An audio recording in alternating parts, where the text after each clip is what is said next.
Continuamos entonces con el metabolismo de los ácidos grasos, o sea, de los lípidos. Los ácidos grasos provenientes de nuevamente la lipólisis a nivel del tejido adiposo, gracias a la presencia de las enzimas en los capilares, van a entonces estar disponibles para que se produzca energía a partir de la oxidación, se puedan esterificar para producir nuevos triglicéridos o bien combinarse con albúmina y formar complejos con albúmina para que sea fácil su transportación. Bueno, vamos a hablar un poco de la formación de la grasa.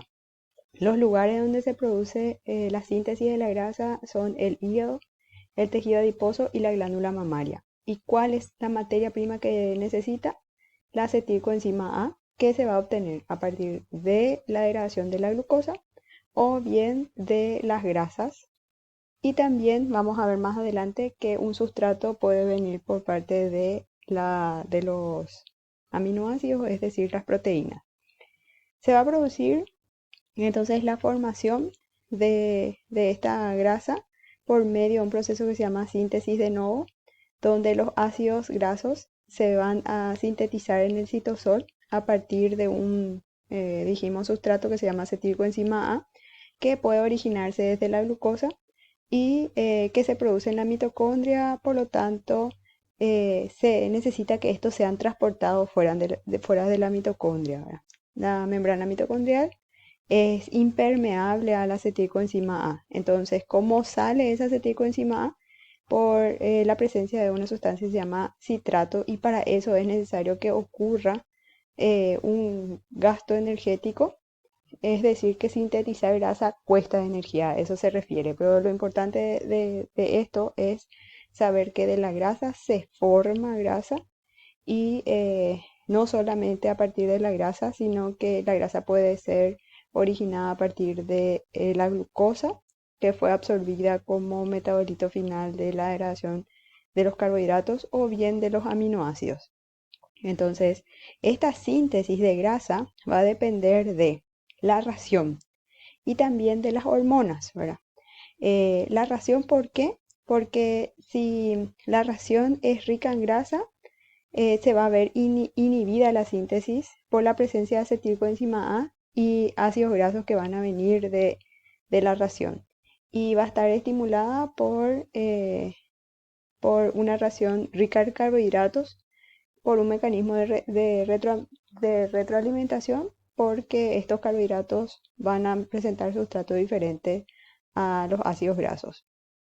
Después vemos un poco del catabolismo de los ácidos grasos, ¿verdad?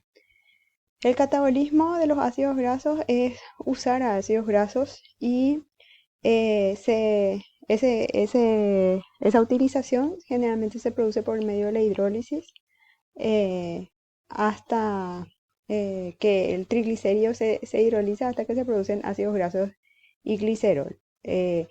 Estos ácidos grasos se van a utilizar por un proceso de oxidación, específicamente la beta oxidación, donde esta beta oxidación puede ocurrir en órganos como el hígado, el músculo esquelético, el corazón, riñón, el tejido adiposo, como vemos en la diapositiva.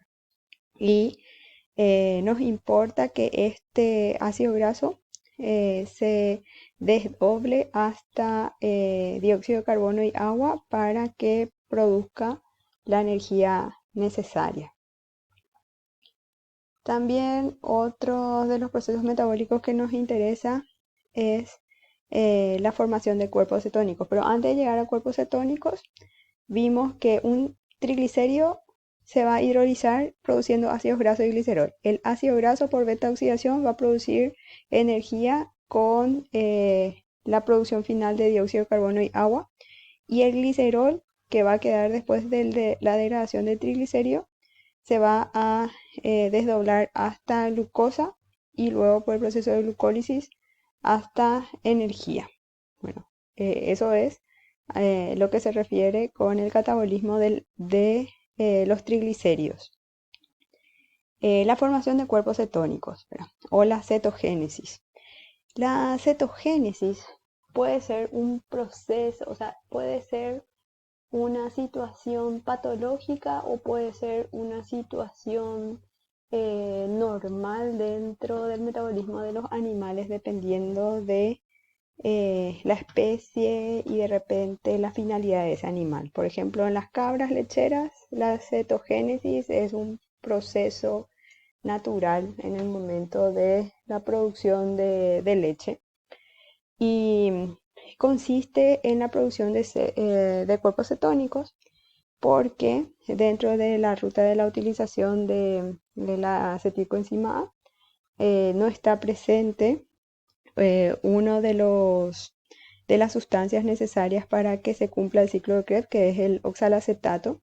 Entonces, el proceso va a llevar a otro ciclo donde se van a producir los cuerpos cetónicos, que son la acetona, acetoacetato y beta hidroxibutirato, que son también sustancias energéticas, pero que se dan cuando no hay oxalacetato para que se produzca el ciclo de Krebs.